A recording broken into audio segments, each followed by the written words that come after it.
He heard the whimper before he saw the bag. It was past midnight behind a supermarket in Chicago, Illinois, a frozen corner where nobody looks twice at a man digging through a dumpster. Eli's fingers were numb as he pushed aside broken plastic and stale bread, hunting for anything he could eat. Then the metal echoed with a tiny scratch. A second whimper, and a cheap white trash bag shivered like it was breathing. He froze. Trash doesn't sound like a Labrador puppy. Trash doesn't beg. Eli pulled the bag closer. It was heavy, taped twice, wet from dirty snow. The whimper came again, weaker this time. He tore at the knot until his nails split, ripped the plastic open, and a small cream Labrador puppy rolled against his chest, slick with old coffee and grease. The puppy's ribs showed under the messy fur, eyes half closed, chest fluttering in fast, shallow breaths. "Hey, little pup, hey!" Eli whispered. Someone had tied a living Labrador pup into a trash bag and dropped him in with the rotten food. Someone had looked at this tiny dog and decided he belonged in the dark. Eli thought about how it felt when the world decided he was extra, useless, another stray. Now this abandoned puppy lay in his hands, not understanding why it was suddenly so cold and loud and cruel. He pressed the cream puppy under his coat against his own shaking chest. The little Labrador puppy smelled like coffee and fear. Eli didn't have a home, didn't have clean food, didn't even have dry socks. But he had heat. He had arms. "This is not where you end," he muttered. "Not in a dumpster." Later, Eli would sit across from me on a park bench and tell me every detail of that night. My name is Jordan. I'm 45 now, and tonight I'm sharing his story with you. The cold morning hit like a slap.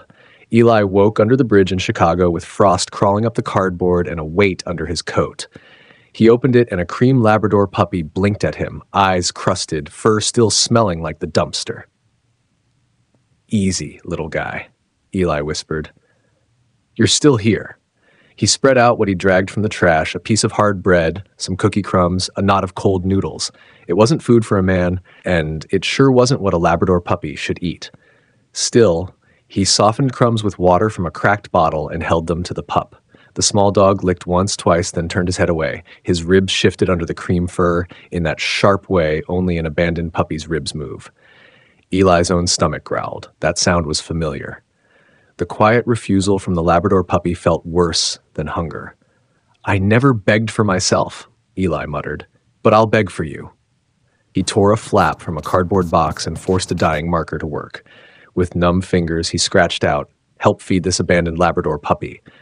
He tucked the cream pup back under his coat and climbed the concrete slope to the street. Up there, the city didn't slow. Buses sighed, cars hissed over dirty snow, people hurried past without looking. Eli chose a spot near a bus stop, sat, and lifted the sign. Only the puppy's nose and dark eyes showed from the jacket. Most didn't. A few glanced down and away. One man frowned and muttered that using a pup like this was disgusting. A few coins hit the paper cup. Never enough to buy puppy food for a Labrador puppy who had started life in a trash bag. When the streetlights came on, Eli was walking back toward the bridge with a bent sign, a handful of coins, and a cream Labrador puppy hidden under his coat, whispering into dirty fur, "You deserve better than today, little one." The second morning hurt worse than the first. Under the bridge in Chicago, the cardboard was stiff with frost, and the small shape under Eli's coat twitched and gave a shaky sigh. He opened his jacket, and the cream Labrador puppy blinked at him, eyes still sticky but a little more alive. "Morning, little guy," Eli whispered. "We made it." The Labrador puppy pushed his nose into Eli's chest like that thin man was the only warm thing in the world. Eli watched him for a long moment. "You can't stay little guy forever," he said softly. "A dog like you needs a name." He thought of the dumpster, the tied trash bag, the way this puppy's pale fur had still looked soft under all that filth. Outside, snow was drifting along the curb in low waves. "Sand in the desert, snow in the city," Eli murmured. "You look like both." His fingers found the soft spot between the pup's ears. "Dune," he decided. "Yeah, Dune. That's you, little Labrador pup." Dune answered with a small lick to his finger, like the name had always been waiting there. For the first time, Eli wasn't just holding some abandoned puppy. He was holding Dune, his Labrador puppy, his problem and his promise. He straightened the bent cardboard sign from yesterday. "Help feed this abandoned Labrador puppy." The ink had bled in the cold, but the words still showed. Eli tucked Dune back under his coat so only a nose and two dark eyes peeked out, then climbed the concrete slope toward the street. This time he chose a spot by the grocery store doors where people had to slow down. He sat, lifted the sign, and felt the little heartbeat of a Labrador puppy tapping against his ribs, hoping today would be different. The second coin hit the cup before Eli could look up. He heard the soft clink, then another and another. People stepping out of the grocery store slowed, not for him, but for the cream Labrador puppy pressed under his coat. Dune's nose and two dark eyes peeked out at the world. Kids tugged on sleeves. A woman in a navy coat knelt just long enough to scratch the little pup's chin. "Is he really abandoned?" she asked. Eli swallowed. "Found this Labrador puppy in a trash bag out back," he said. "I'm just trying to get him real puppy food." Her mouth tightened, not at him, but at the words. She slipped a folded bill into the cup. "Then feed him like a real Labrador puppy," she said, and hurried away before he could answer. What would you do if you walked past that cardboard sign and saw a Labrador puppy staring back at you? By noon, there were more coins than yesterday's whole day. A teenager in a hoodie dropped a crumpled $5. An older man set down a cheap fleece blanket, mumbled that Chicago winters were no place for a small dog. Dune soaked it all in, the smells, the voices, the tiny stream of kindnesses aimed at a filthy Labrador puppy and the man holding him like something breakable. For the first time, Eli felt weight in the cup. He counted while Dune slept against his ribs. It still wasn't enough to change his life. But it was enough to change Dune's dinner. The pet shop bell chimed weakly when he pushed the door open. Bright bags of food towered above him, glossy Labradors smiling from every label. The air smelled like sawdust and shampoo.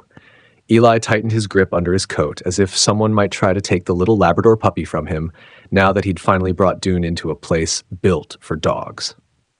The woman behind the counter almost called security when she saw Eli come in. He knew that look, like a stray had wandered off the street into a place for real people. His coat was stained, boots crusted with salt, but under that coat, a cream Labrador puppy shifted and gave a tiny whine. Eli loosened his grip just enough for Dune's nose to poke out.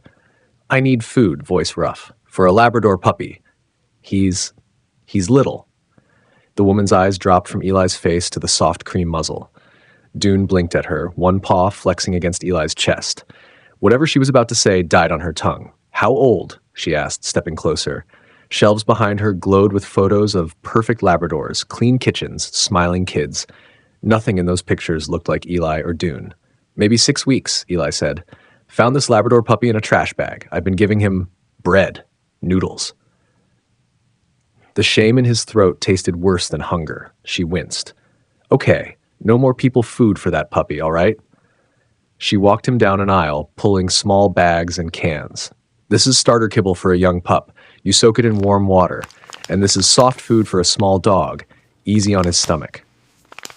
Eli spread his coins on the counter. It wasn't much, but it was everything.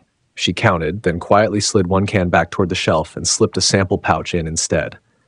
"For your Labrador puppy," she said. "He looks like a fighter." Back under the bridge, Eli heated water over a dented can and poured it over the tiny pile of kibble. The smell of real puppy food rose, thick and meaty. Dune's nose twitched. The cream Labrador puppy lifted his head, eyes suddenly sharp. "Come on, Dune," Eli murmured. "This is for you, not for me." Dune wobbled forward, sniffed, then took a bite. Then another. Soon the small dog was eating like he'd remembered what a Labrador puppy is supposed to do with a full bowl and a second chance. Eli's stomach ached, but his chest felt strangely full. Tomorrow they would go back to the sidewalk with their cardboard sign, but now they were not just a man and a trash bag stray. They were Eli and Dune, a hungry Labrador pup and the only person who refused to throw him away. By the next week, everyone knew the puppy's face better than the man's. The cardboard sign, "Help feed this abandoned Labrador puppy," was going soft at the edges, but people didn't really read it anymore.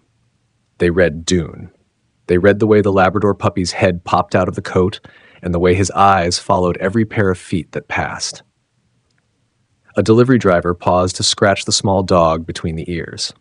A kid in a red hat asked if this cream Labrador puppy could have his leftover sandwich meat. Eli said yes, then carefully picked off the bread and handed only the meat to Dune, just like the pet shop woman had taught him. The puppy chewed with that serious, clumsy focus only a young Labrador pup can have. Some days were thin, some were surprisingly generous, but every night ended the same. Under the bridge, Eli soaking dry kibble in warm water, Dune eating like a growing Labrador puppy who finally believed there would be another meal. People started leaving more than money. Someone set down a metal bowl for the puppy. Another dropped off an old dog blanket. One man, eyes tired but kind, handed Eli a pair of work gloves and said quietly, "For you, that Labrador puppy's got someone who cares. You should have something too." One cold afternoon, an elderly woman in a thick gray coat came back from the store carrying a small thermos and a paper bag. She knelt, patted Dune, and pressed the thermos into Eli's hands. "Hot soup," she said, "for you, not the pup. You both need to stay standing." Eli had no words for any of it. He just pulled Dune closer, felt the steady weight of a cream Labrador puppy against his chest, and realized that on this piece of sidewalk, the city wasn't only looking at a stray dog anymore. It was starting piece by piece to see the man who refused to throw that dog away. Winter decided to test which body would give out first. By January, the wind in Chicago felt like it had teeth. It knifed under coats, pushed grit into eyes, turned every metal bench into ice. On that strip of sidewalk, though, a cream Labrador puppy was getting stronger every day. Dune's ribs softened under new weight, his fur thickened into the kind of coat a young Labrador puppy is meant to have, and his paws hit the ground with a little more confidence each morning. Eli never skipped a morning. Even when the frost drew flowers on the cardboard and ice crusted the river below, he pulled on his stiff coat, tucked Dune inside, and climbed toward the street. "You're a city dog now," he murmured into the Labrador puppy's ear. "City dogs don't miss shifts." If you've ever had a dog press into you when you were sick, you know that quiet, wordless worry they carry. Dune knew something was wrong. The cream Labrador puppy started watching Eli's face as much as he watched the crowd's. When Eli's cough bent him in half, Dune pushed his nose under his chin. When Eli's hands went numb, the small dog shifted closer, sharing every ounce of warmth his little Labrador body could give. People still dropped coins, still left blankets and thermoses and old toys. They said things like, "That Labrador puppy looks so much better now." And they were right. Dune looked like a pup who belonged in a warm house, not a trash bag. One night under the bridge, a gust of wind blew straight through the cardboard wall, and Eli couldn't stop shaking.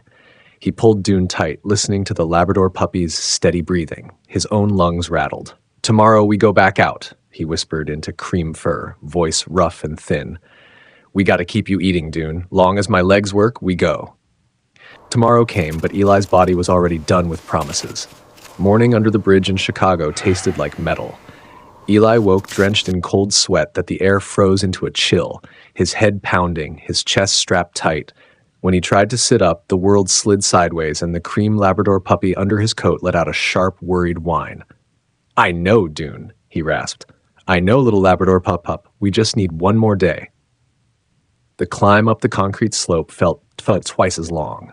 By the time Eli reached their stretch of sidewalk, his hands were shaking so badly he almost dropped the sign.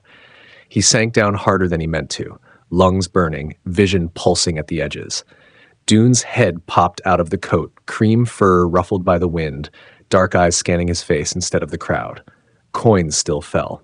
A woman said, that Labrador puppy looks so much better now," and Eli tried to smile, but the smile broke halfway. Dune watched him instead of the money. Every time a coughing fit bent Eli over, the small dog shoved his nose under Eli's chin, pawed at his chest like he could pull the sickness out. Hours blurred. The cardboard sign shook in Eli's numb fingers. His legs tingled, then went heavy, like they belonged to someone else. Dune shifted and shifted, trying to share heat with a man who was losing it faster than the Labrador puppy could give it. When the sun slid behind the buildings and the cold cut even deeper, Eli tried to stand. He meant to say, "Time to go home, Dune." Instead, his knees buckled. The sign slipped from his hands. The cup-tipped coins skittered across the concrete. And the last thing Eli felt was a cream Labrador puppy scrambling up his chest as the whole sidewalk tilted and rushed toward the dark. I almost walked by them that day. Downtown Chicago was doing what it always does at dusk, rushing. I was just another man trying to get home when I saw a cardboard sign on the ground, cup on its side, coins scattered like someone had dropped a handful of rain. Next to it lay a man. On his chest, a cream Labrador puppy was fighting the whole city. Dune's paws scrabbled at Eli's coat, claws clicking against the zipper. The little Labrador pup climbed up onto his ribs and screamed in the only language he had. Sharp, panicked barks, broken whines, desperate little howls that cut through engine noise. He grabbed at a passing pant leg with his teeth, slipped, went back to Eli's face and pressed his nose against unmoving lips. People glanced, then kept moving. One guy stepped around the small dog like he was an inconvenient puddle. If you were there, would you have kept walking? I felt that question slam into my chest. I stepped off my path and dropped to one knee beside them. Eli's skin was gray, his breath shallow, eyes rolled halfway back. The cream Labrador puppy planted himself between us like he was ready to bite if I hurt his person, but his whole little Labrador body was shaking. "Easy, buddy," I said. "I'm here to help him." I called 911 with numb fingers, gave the cross streets, said the words unconscious male and barely breathing. When the ambulance pulled up and the EMTs loaded Eli onto the stretcher, Dune tried to climb after him, small dog claws scraping at the metal. They shook their heads. No pets in the rig. So I did the only thing that made sense. I scooped the trembling Labrador puppy into my arms and watched the doors close on the only human he'd ever trusted. He shook so hard in my arms I thought he might come apart. "I know, buddy," I muttered. "I know. He's not gone forever. We're just taking the long way back to him." My apartment is small, second floor walk-up, nothing fancy. But when I carried that trembling Labrador puppy inside, it felt like smuggling in a piece of the street. Heat hit us first. Quiet hit second. Dune froze on the kitchen floor, cream fur dirty and matted, nose whipping from one smell to another, searching for the one person who wasn't there. "No Eli here," I said softly. "Just me, Jordan. But you're safe." I ran lukewarm water in the tub, set down an old towel. Dune flinched when the water touched him, then sighed as the grime loosened from his cream coat. I scrubbed away trash, street salt, bridge dust, until a real Labrador puppy looked back at me. Wrapped in the towel, he finally leaned his whole weight against my chest. I could feel his heart still racing, but slowing. Food came next. Puppy kibble, warm water, soft mush in a bowl on my kitchen floor. That night, he slept against my ribs on the couch, cream Labrador pup breathing slow and deep. Every siren made him twitch. Every time, I kept my hand on his back until he settled. In the morning, I called the hospital. They wouldn't let a dog inside, but a nurse told me Eli was alive. I asked if he could make it to a window. So a little later, Dune and I stood on the sidewalk outside that brick building. A third-floor blind slid up. Eli appeared, pale and wired, a nurse steadying his shoulder. For a second, he looked lost. Then he saw the cream Labrador puppy spinning in circles on the concrete below. "Look up, Dune," I said. The Labrador puppy followed my hand, spotted Eli, and exploded, jumping, barking, tail whipping so hard his whole small dog body shook. Eli's mouth cracked into a tired, stunned smile. He raised one hand and pressed it flat to the glass. For a few weeks, my world was simple. Work, the hospital, and one Labrador puppy. We walked slow loops, me saying easy and come, him answering with that clumsy bounce only a small dog has. I got the Labrador puppy into a low-cost vet clinic, too. They checked him, started vaccines, said he was lucky. I looked at Dune and thought, no, we're the lucky ones. When nurses said Eli felt strong enough, Dune and I went back to that hospital window. The moment the cream Labrador puppy saw him, he exploded, barking, "That's my person." The day Eli was discharged, I waited outside the doors with Dune at my heel. Eli stepped out slowly, paper bag of medicine in one hand. "This is yours," I said, and put the leash of that Labrador puppy into his palm. Dune didn't hesitate. He launched at Eli's chest, paws scrabbling, nose shoving under the old coat like he was trying to crawl back into his spot over Eli's heart. Eli dropped to one knee on the sidewalk and laughed, a raw, shaky sound. "You kept him," he said. "You really kept my dog." A little later, Chicago finally turned green. One Sunday, I cut through the park and stopped. On the grass, a cream Labrador puppy, bigger now, a growing Labrador dog with a clean coat, was chasing a red ball like it was his whole job. The man throwing it wore a city parks vest. Jordan, Eli called as Dune barreled back with the ball. They found us a shelter where I can stay with my dog and gave me a job here. When I see Dune now, a cream Labrador puppy tearing across that Chicago park after his red ball, I still see the trash bag first. I see taped plastic in the dark, a cardboard sign on wet concrete, a small dog shaking in a stranger's coat while the world pretended not to notice. I see one homeless man on the ground, barely breathing, while his Labrador puppy screamed at a city that kept walking. If you take anything from this, let it be this. Eli didn't save Dune because life was kind to him. He saved that abandoned puppy because his heart refused to throw away one more living thing. And Dune didn't save Eli because he was trained. He was a scared Labrador pup who simply chose not to let his person disappear alone. Caring for a rescued puppy is more than love. It's responsibility. It's pet care. So I'm asking you directly, don't just be moved, be useful. If you see a homeless person with a dog, look twice. Offer puppy food instead of side-eye. Share this Labrador puppy's story so the next person who thinks about getting rid of a pup in a bag remembers Dune and hesitates.